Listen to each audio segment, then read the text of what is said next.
Hello students. So today I am going to cover antihypertensive drugs. Let's start our lecture. So I am going to tell you all the topics like basic introduction, drugs used in hypertension, beta blockers, calcium channel blockers, AC inhibitor means angiotensin converting enzyme inhibitors, peripheral alpha antagonist, direct acting vasodilator. So next slide. So first of all, I am going to tell you about the basic introduction on antihypertensive drugs. सो कोई भी drug पढ़ने से पहले हमें बहुत ज़्यादा ज़रूरी है उसका बेसिक इंट्रोडक्शन क्या है. सो एंटी हाइपरटेंसिव ड्रग्स क्या होती हैं. Anti hypertensive drugs are those drugs used to lower BP in hypertension. So anti hypertensive drugs वो ड्रग्स हैं जो कि बीपी को लो करने में काम आती है, लो बीपी. तो किसी का भी ब्लड प्रेशर अगर हाई हो जाता है तो हम एंटी हाइपरटेंसिव ड्रग्स का यूज करते हैं. तो एंटी हाइपरटेंसिव ड्रग्स क्या करती हैं, बीपी को लो करने में मदद करती हैं. अब now we come on the next point, hypertension. So अभी मैंने आपको डिस्कस करके बताया कि एंटी हाइपरटेंसिव ड्रग्स वो ड्रग्स हैं जो कि लो बीपी करती हैं, किसमें, हाइपरटेंशन. अब what do mean by hypertension. Hypertension एक ऐसी कंडीशन है, हम कह सकते हैं हाई ब्लड प्रेशर, जहाँ पे जो हमारा बॉडी का नॉर्मल ब्लड प्रेशर था वो क्या हाई कंडीशन में आ गया, वो नॉर्मल नहीं रहा है और वो हाई कंडीशन में आ गया. जैसे यहाँ पे एक डायग्राम मैंने हाईलाइट कर रखा है, ये हमारी ब्लड वेसल है.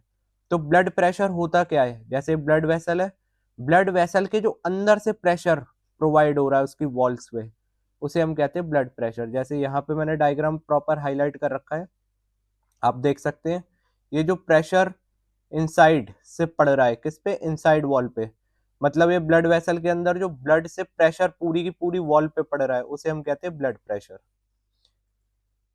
हाइपरटेंशन और high blood pressure means the force of blood pushing against your artery walls is too high. तो एक ऐसी कंडीशन है कि जो फोर्स ऑफ ब्लड है, अंदर से जो ब्लड की फोर्स है आर्टरी वॉल पे बहुत ज्यादा हाई है. जैसे नॉर्मल कंडीशन में नॉर्मल ब्लड फ्लो हो रहा था तो वो नॉर्मल ब्लड प्रेशर था. अब क्या है, बहुत ही ज्यादा हाई प्रेशर देने लगा वो वॉल्स पे, दोनों साइड पे, पूरे एक सर्कुलर मोशन में बहुत ज्यादा हाई प्रेशर प्रोवाइड कर रहा है, किस पे, आर्टरी वॉल्स पे. अब ये क्या हाई कंडीशन में आ चुका है, इसलिए इसे हाइपरटेंशन कहते हैं. The unit of measurement for blood pressure which are millimetre of mercury mmHg.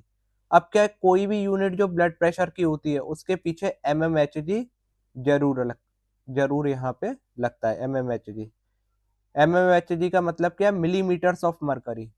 A normal blood pressure reading is less than 120 by 80 mmHg. अब क्या नॉर्मल जो ब्लड प्रेशर है वो 120 बाई 80 mmHg होता है. 120 क्या है, सिस्टोलिक, एंड 80 क्या है, डायस्टोलिक. तो यहाँ नॉर्मल बात करिए. अब सिस्टोलिक क्या है, अब हमारा जो हार्ट वर्किंग करता है वो क्या है, कॉन्ट्रैक्ट भी करता है और हमारा हार्ट रिलैक्स भी करता है. तो जब कॉन्ट्रैक्ट स्टेट है हम उसे कहते हैं सिस्टोलिक ब्लड प्रेशर. तो जब हमारा ब्लड कॉन्ट्रैक्ट करता है मतलब अंदर के भरे हुए ब्लड को बाहर निकालता है, क्योंकि जब वो कॉन्ट्रैक्ट करेगा, सिकुड़ेगा, तो ब्लड को बाहर निकालेगा, वो होता है सिस्टोलिक. डायस्टोलिक क्या है, जब वो रिलैक्स है. अब क्या है, कॉन्ट्रैक्ट के बाद वो रिलैक्स स्टेट अपनी वापस पोजीशन में आ गए, तब ब्लड उसके अंदर फिल होता है. ठीक है, तो इसको हम कहते हैं डायस्टोलिक. लेकिन यहाँ चार्ट हमने क्या बताया कि हाइपरटेंशन एक ऐसी कंडीशन है कि नॉर्मल बीपी से हाई हो गया है. तो अगर 130 प्लस सिस्टोलिक हो जाए और 80 प्लस डायस्टोलिक हो जाए तो इस कंडीशन को हम हाइपरटेंशन कह सकते हैं या हाई ब्लड प्रेशर कह सकते हैं. तो ये हमारा बेसिक इंट्रोडक्शन था, ठीक है, हाइपरटेंशन का और एंटी हाइपरटेंसिव ड्रग्स का. सो यही जो हाइपरटेंशन की कंडीशन है इसे जब हम ट्रीट करते हैं with the help of medicine, हम उसे कहते हैं anti hypertensive drugs. So now we come on the next slide. Classification of hypertension. तो यहाँ पे एक चार्ट के थ्रू ये बताया गया है कि हाइपरटेंशन की क्या क्या कंडीशंस है, किस कंडीशन में वो नॉर्मल कहलाएगा, किस कंडीशन में वो प्री हाइपरटेंशन कहलाएगा और किस कंडीशन में स्टेज 1 कहलाएगा और किस कंडीशन में स्टेज 2। अब होता क्या, अभी मैंने आपसे डिस्कस करा कि 120/80 mmHg ये हमारा क्या नॉर्मल ब्लड प्रेशर है। मतलब इस कंडीशन में इंसान का क्या नॉर्मल बीपी है, वो आसानी से घूम रहा है, फिर रहा है और कोई भी उसे ऐसे सिम्टम्स नहीं दिखेंगे, उसे घबराहट नहीं होगी, शॉर्टनेस ऑफ ब्रेथ नहीं होगा, क्योंकि अभी बीपी उसका क्या है नॉर्मल कंडीशन में चल रहा है। लेकिन यहाँ पे क्लासिफिकेशन बताई गई है, तो नॉर्मल है तो अभी मैंने बताया अगर सिस्टोलिक हमारा 120 से नीचे है और डायस्टोलिक हमारा 80 से नीचे है तो हम इस कंडीशन को नॉर्मल बीपी कह देते हैं। ठीक है, मतलब अभी बीपी नॉर्मल है। अब हाइपरटेंशन की कंडीशन सेकंड स्टेज से चालू हो गई, हम कह सकते हैं यहाँ स्टेज सेकंड तो 4th नंबर पे है, लेकिन टेबल की अगर बात करें तो सीरियल नंबर पे सेकंड प्री हाइपरटेंशन। तो प्री हाइपरटेंशन एक ऐसी कंडीशन है जहाँ पे सिस्टोलिक हमारा हो गया 120 से 139 अगर इसके बीच में है और डायस्टोलिक का 80 से 90 के बीच में, तो ये कहलाएगा प्री हाइपरटेंशन। स्टेज 1 हाइपरटेंशन कब कहलाता है, जब हमारा सिस्टोलिक ब्लड प्रेशर 140 से लेके 159 तक पहुंच जाए और डायस्टोलिक 90 से लेके 99। तो ये भी क्या बहुत ही ज्यादा हम कह सकते हैं सीरियस स्टेजेस होते हैं आगे जाके, जहाँ पे बहुत ज्यादा बीपी हाई हो जाएगा तो आगे जाके हार्ट अटैक आके इंसान डेड भी हो सकता है। फिर स्टेज 2, अब स्टेज 2 एक ऐसी कंडीशन है जहाँ पे ब्लड प्रेशर 160 से अबव निकल चुका है। अगर 160 से अबव निकल चुका है सिस्टोलिक एंड 100 से अबव निकल चुका है डायस्टोलिक, तो बहुत ही ज्यादा ये डेडली कंडीशन है। जब बहुत ज्यादा बीपी हाई हो जाता है तो बहुत सारे सिम्टम्स बॉडी पे दिख सकते हैं, हार्ट अटैक आ सकता है उसे, इनडायरेक्टली वो इंसान डेड भी हो सकता है और उसकी अंदर की नलियां हैं ब्लड वेसल्स है वो भी डैमेज हो सकती हैं, वो फट सकती हैं और उसे हेमरेज भी हो सकता है। सो now come on the next slide. Drugs used in hypertension. So now I am going to discuss about the drugs used in hypertension, या हम कह सकते हैं एंटी हाइपरटेंसिव ड्रग्स। अगर हम हाइपरटेंशन के लिए ड्रग्स ले रहे हैं तो हाइपरटेंशन एक ऐसी कंडीशन है हाई बीपी, हाई बीपी। अब इस हाई बीपी को लो करने में जो मदद करेंगी वो सारी ड्रग्स हैं एंटी हाइपरटेंसिव ड्रग्स या एंटी हाइपरटेंशन में यूज होने वाली ड्रग्स। यहाँ पे क्लासेस दी गई हैं, पहली क्लास है बीटा ब्लॉकर, सेकंड क्लास है calcium channel blocker, third class है एसी इनिबिटर, फोर्थ क्लास है peripheral alpha antagonist and fifth class है direct acting vasodilator. So now come on the next slide.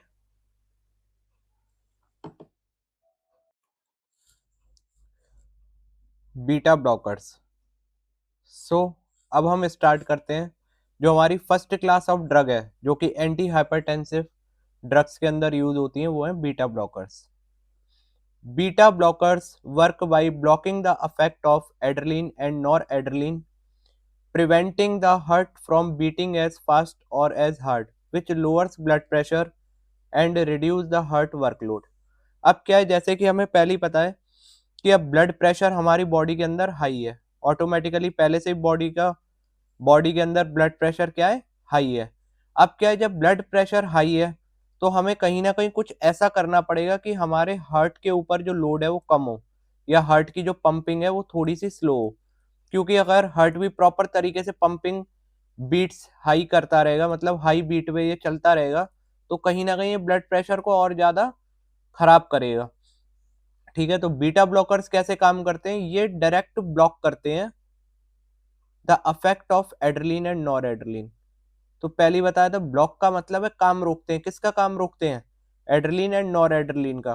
क्योंकि adrenaline and nor adrenaline कहीं ना कहीं क्या है फाइट और फ्लाइट मोड हमारी बॉडी के अंदर एक्टिवेट करते हैं, फाइट और फ्लाइट मोड।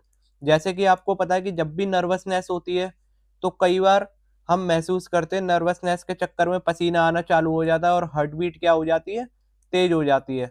तो कहीं ना कहीं जब हार्ट बीट हाई हो जाएगी तो बीपी भी हमारी बॉडी के अंदर हाई हो जाएगा। तो नॉर एड्रेलिन और एड्रेलिन कहीं ना कहीं फाइट और फ्लाइट मोड हमारी बॉडी के अंदर नर्वस सिस्टम को एक्टिवेट करते हैं और हार्ट बीट कर देते तेज। तो बीटा ब्लॉकर इन्हें ब्लॉक करता है। बीटा ब्लॉकर ये कहता है कि एड्रेलिन और नॉर एड्रेलिन अब ब्लॉक हो जाओ, वहां पे रिलीज होके अपने पर्टिकुलर रिसेप्टर पे मत चिपको, क्योंकि अगर ये चिपकेंगे तो बीट ये क्या कराएंगे, फास्ट कराएंगे और ज्यादा फास्ट कराएंगे। तो बीटा ब्लॉकर्स क्या करते हैं, अब यहाँ पे मान लीजिए एक रिसेप्टर है, जैसे कि आपको ऑलरेडी ये कॉन्सेप्ट पता होगा, ड्रग रिसेप्टर कॉन्सेप्ट।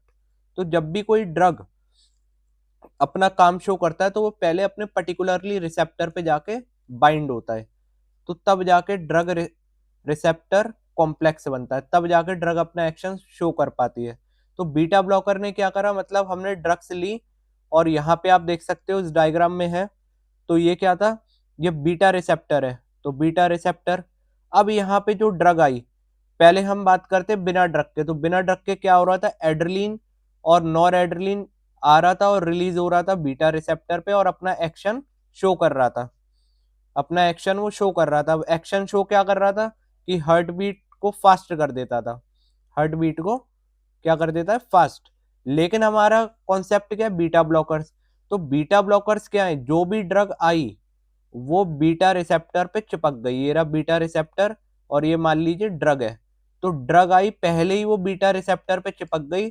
अब क्या, एड्रेलिन आ तो रहा है, रिलीज हो रहा है, लेकिन वो बाइंड नहीं हो पा रहा, मतलब वो अपना एक्शन शो नहीं कर पा रहा। आप देखो यहाँ से रिलीज हो रहा है लेकिन वो यहाँ पे जा रहा है, जब तक वो रिसेप्टर पे चिपकेगा नहीं वो एक्शन शो नहीं कर पाएगा। तो बीटा ब्लॉकर्स ऐसी ड्रग्स हैं जो कि ब्लॉक करती हैं किसे, बीटा रिसेप्टर को, ताकि adrenaline and nor adrenaline beta receptor पे बाइंड नहीं हो पाए, क्योंकि अगर वो बाइंड होते तो वो हार्ट बीट को तेज कर देते, क्योंकि वो फाइट और फ्लाइट रिस्पॉन्स दिखाते, नर्वसनेस कर देते। इस तरीके से बीपी क्या हो जाएगा, लो हो जाएगा। जब बीपी लो हो जाएगा तो हार्ट का जो वर्कलोड है वो भी रिड्यूस हो जाएगा। They achieve this by binding to beta adrenergic receptor, specifically beta 1 receptor in the heart. अब मैंने पहले ही बताया ये कहाँ पे जाके बाइंड हो जाते हैं, बीटा रिसेप्टर पे, जो कि कहाँ है, हार्ट पे है। कौन सा है, बीटा 1। तो बीटा 1 रिसेप्टर पे जाके बाइंड हो गए जो कि हार्ट पे है, उसकी की वजह से ये क्या कर रहे हैं, which slow the heart rate, reduce contractility and decrease blood pressure. तो इस पूरे प्रोसीजर को करके जब बीटा ब्लॉकर पे ड्रग जाके बाइंड हो गई तो एड्रेलिन और नॉर एड्रेलिन तो जाके बाइंड हो नहीं पा रहे, तो इसने हार्ट की कॉन्ट्रेक्टिलिटी को भी कम कर दिया, हार्ट के रेट को भी कम कर दिया और बीपी को भी डिक्रीज कर दिया। तो इस तरीके से अपना एक्शन शो करते हैं। तो शॉर्ट में बताऊं, अब आपसे पूछेगा कि what do mean by beta blocker, तो beta blockers are those drugs that bind on the beta 1 receptor, ठीक है, or it stop or block the effect of adrenaline and noradrenaline, because the adrenaline and noradrenaline are the responsible for heart fast rate, heart rate high and contractility high, but the beta blocker stop the effect of adrenaline, so the automatically heart rate will low, heart contractility will low and blood pressure will low. So now come on the next slide. Beta blockers decrease release of renin. अब एक तो part था beta blocker का कि adrenaline and nor adrenaline को रोक दिया, ठीक है, एड्रेलिन और नॉर एड्रेलिन मैंने शॉर्ट में लिखा है, इन दोनों के काम को रोक दिया उसने, तो काम को रोक दिया, इस तरीके से अफेक्ट शो करा। अब दूसरा एक इस तरीके से अफेक्ट शो करता है, beta blocker decrease release of renin from kidney, ये रेनिन के रिलीज होने को भी रोकता है, क्योंकि रेनिन कहीं ना कहीं रिस्पॉन्सिबल है, रेनिन अगर रिलीज होगा तो रेनिन से एंजियोटेंसिन बन जाएगा 1, एंजियोटेंसिन 1 बन जाएगा, और एंजियोटेंसिन 1 आगे जाके कन्वर्ट हो जाता है एंजियोटेंसिन 2, और एंजियोटेंसिन 2 अगर बन गया तो वैसो को कंस्ट्रिक्ट करता है, मतलब वेसल को कंस्ट्रिक्ट करता है, सिकुड़ता है, तो बीपी वैसे ही हाई हो जाएगा। आप मान लीजिए बीपी हाई है और वेसल और ज्यादा क्या हो गई, चौड़ी की जगह पास आ गई, सिकुड़ गई, तो बीपी और हाई हो जाएगा। तो बीटा ब्लॉकर दूसरा जो मोड ऑफ एक्शन है बीटा ब्लॉकर का, वो रेनिन को रिलीज होने से रोकता है। अगर अब रेनिन रिलीज नहीं होगा तो एंजियोटेंसिन 1 नहीं बनेगा, एंजियोटेंसिन 1 नहीं बनेगा तो एंजियोटेंसिन 2 नहीं बनेगा और वेसल कंस्ट्रिक्ट नहीं होंगी। So they also decrease the formation of angiotensin 2। तो मैंने आपको पहले ही यहाँ पे डिस्कस किया कि एंजियोटेंसिन 1 भी नहीं बनेगा, 2 भी नहीं बनेगा। ठीक है। थर्ड क्या है, डिक्रीज सिक्रीशन ऑफ एल्डोस्ट्रोन, कहीं ना कहीं ये एल्डोस्ट्रोन के सिक्रीशन को भी रोकता है, ये हम कह सकते हैं थर्ड मोड ऑफ एक्शन। पहला एड्रेलिन और नॉर एड्रेलिन को रोक रहा है, दूसरा रेनिन को रोक रहा है, थर्ड किसे रोक रहा है, एल्डोस्ट्रोन को, क्योंकि एल्डोस्ट्रोन क्या करता है, aldosterone help increase blood pressure by signalling the kidney to retain sodium as sodium is reabsorbed water follows it into the blood stream through osmosis increasing blood volume raising blood pressure. क्योंकि एल्डोस्ट्रोन क्या करता है, एल्डोस्ट्रोन भी blood pressure को increase करता है, क्योंकि ये लगातार सोडियम को रीएब्जॉर्ब करता रहता है। अब सोडियम को ये रीएब्जॉर्ब करता रहेगा तो बॉडी से क्या है, सोडियम बाहर निकलेगा नहीं, और जब सोडियम बाहर नहीं निकलेगा तो भी हमारा बीपी हाई रहेगा। तो सोडियम को हमें यूरिन के थ्रू ज्यादा से ज्यादा बाहर निकालना है, तो एल्डोस्ट्रोन के काम को भी रोकना पड़ेगा। तो एल्डोस्ट्रोन को अगर हम स्टॉप करते हैं तो रीएब्जॉर्प्शन रुक जाएगा। ठीक है, तो रुक जाएगा, तो डिक्रीज सोडियम वाटर रीएब्जॉर्प्शन। तो मैंने अभी बताया कि एल्डोस्ट्रोन सोडियम और वाटर के रीएब्जॉर्प्शन करता है। अब एल्डोस्ट्रोन के वर्क को रोक देंगे तो रीएब्जॉर्प्शन भी रुक जाएगा। अब यहाँ पे मैंने हाईलाइट करा है डायग्राम से। सो ये हमारा रिलीज हुआ किडनी से रेनिन, रेनिन रिलीज होगा तो एंजियोटेंसिन 1 बनेगा, एंजियोटेंसिन 1 बनेगा तो एंजियोटेंसिन आगे जाके 2 बनेगा, एंजियोटेंसिन 2 बनेगा तो वैसो कंस्ट्रिक्ट होगी। तो हम क्या करें, हम रेनिन को ही रोक दें, रेनिन को रोक दिया तो एंजियोटेंसिन 1 भी नहीं बनेगा, 2 भी नहीं बनेगा, वेसल कंस्ट्रिक्ट भी नहीं होंगी, तो वैसो क्या है, रिलैक्स रहेंगी। और अगर हमारी ब्लड वेसल रिलैक्स है या डायलेट है तो भी हमारा बीपी क्या हो जाएगा, लो हो जाएगा। सो now come on the next slide, beta blocker drugs. अब बहुत ज्यादा जरूरी है कि किसी भी ड्रग्स के क्या क्या एग्जाम्पल है, तो बीटा ब्लॉकर ड्रग्स के जो भी एग्जाम्पल है वो क्या, एटिनोल, मेटोप्रोलॉल और प्रोप्रेनॉल। याद रखना इसमें सब में क्या है, पीछे लगेगा हमारे लॉल, याद रखने के लिए आपको बहुत ज्यादा जरूरी है। बीटा ब्लॉकर ड्रग्स इंडिकेट करता है लॉल से, तो एटिनोल, मेटोप्रोलॉल और propranolol. Now come on the next slide, adverse effect. So पहले भी हमने डिस्कस किया था, unwanted effect is known as adverse effect, unwanted जो हमने नहीं चाहा था। थेराप्यूटिक अफेक्ट क्या है, जो कि बेनिफिशियल अफेक्ट है, जैसे पैरासिटामोल ने डिक्रीज कर दिया बॉडी का टेम्परेचर, वो उसका थेराप्यूटिक अफेक्ट है। लेकिन अनवांटेड कोई अफेक्ट दे दे, रैशेस कर दे बॉडी में, इचिंग कर दे, तो वो अनवांटेड हो गया। तो इसके एडवर्स अफेक्ट क्या है, डिजीनेस, चक्कर आना, ब्रेडिकार्डिया।